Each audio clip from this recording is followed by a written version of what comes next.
Meu amado irmão, a paz do Senhor Jesus, bendito seja o Senhor nosso Deus, que nos dá esta grandiosa oportunidade de mais uma vez termos a ocasião para meditarmos na palavra de Deus.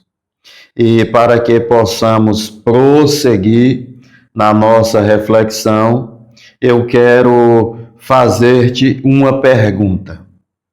Você tem uma definição para a fé?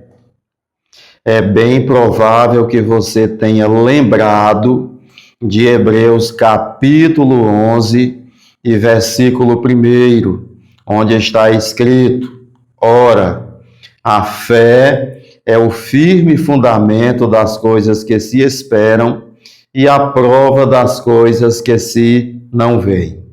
Sim, é uma excelente definição. Mas é importante notar que esta definição ela está no Novo Testamento. A revelação de Deus, a revelação especial que é a Bíblia Sagrada, é uma revelação progressiva. Ela veio se desenrolando no decorrer da história, no decorrer das dispensações. É interessante notar que Abraão ele não conhecia esta definição. Abraão ele não saía por aí dizendo que a fé é o firme fundamento das coisas que se esperam e a prova das coisas que se não veem. Bem, ele não dizia com estas palavras, mas podemos dizer que ele vivia estas palavras, assim como também os demais patriarcas, como por exemplo o patriarca Jó, um personagem da Bíblia, digamos assim, muito notável, de uma fé muito grandiosa, mas ele não conhecia tais definições.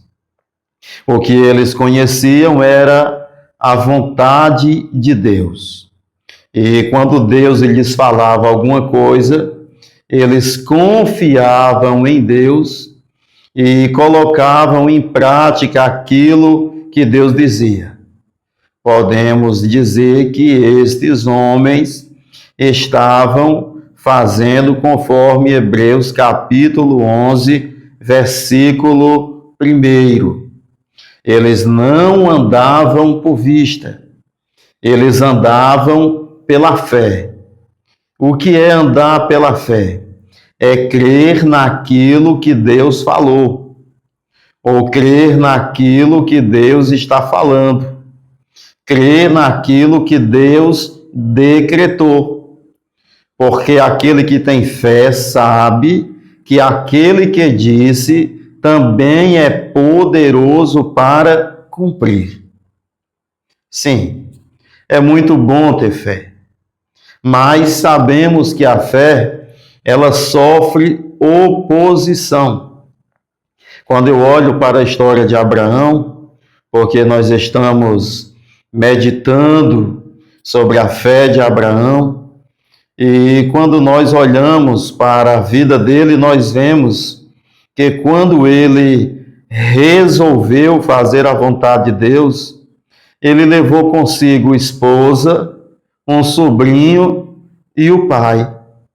Isso quer dizer que ele não teve oposição da família. A família estava com ele naquele propósito de fé. Mas o mesmo não acontece com todos. Por vezes, para mantermos a fé, é necessário suportar a oposição, pois a Bíblia diz que a fé não é de todos. Está em 2 aos Tessalonicenses, capítulo 3, versículo 2. Alguns têm fé, outros não. Alguns têm muita fé, outros têm pouca fé. Alguns têm fé segundo as Escrituras Sagradas. Outros alimentam um tipo de fé condizente com a sua natureza humana. conforme os seus desejos humanos, e não de acordo com os decretos divinos, e não de acordo com os ensinamentos da palavra de Deus. Então, não é fácil manter a fé quando existe oposição. E quando falo de oposição, não me refiro, por exemplo, a uma grande emissora de televisão. Isso pouco nos afeta. O que nos maltrata mesmo é aquela oposição que é próxima, às vezes até de um irmão, às vezes de alguém da família e de pessoas que cruzam os nossos caminhos, que são contrários ao nosso estilo de vida. Mas quanto a isso, devemos estar cientes que nós estamos indo na contramão. A vida cristã é remando contra a maré.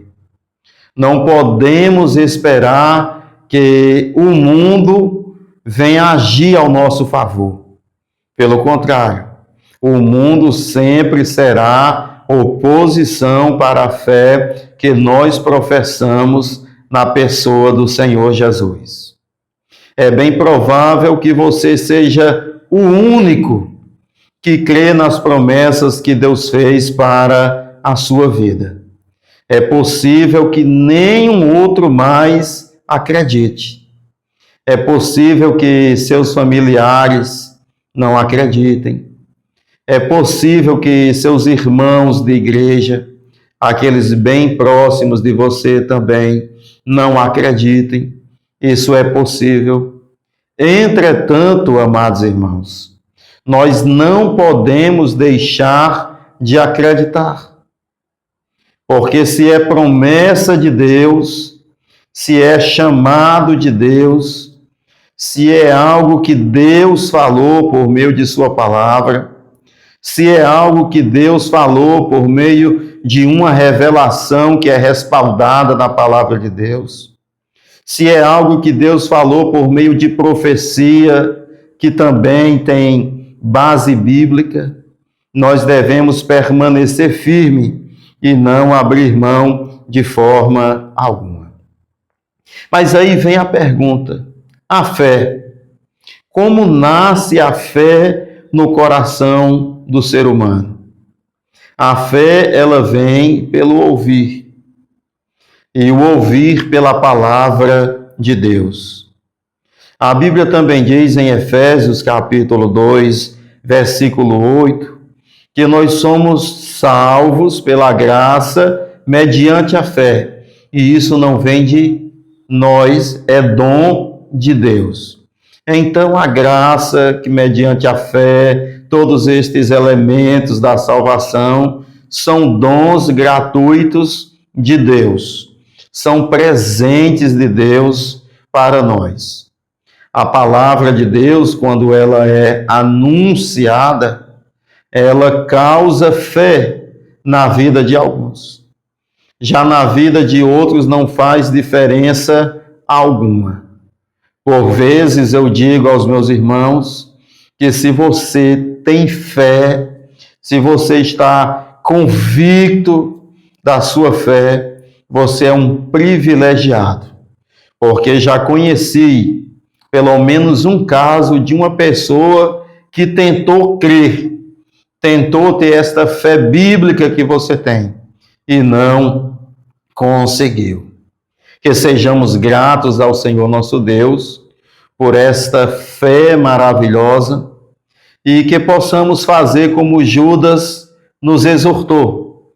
Judas, não o Iscariotes, mas Judas, que escreveu a epístola, possivelmente irmão de Jesus, ele escreveu exortando para que nós batalhássemos pela fé que uma vez foi entregue aos santos. Santos são pessoas separadas para servir a Deus e também separadas porque estão excluídas do mundo. Que Deus em Cristo te abençoe. Até a próxima oportunidade.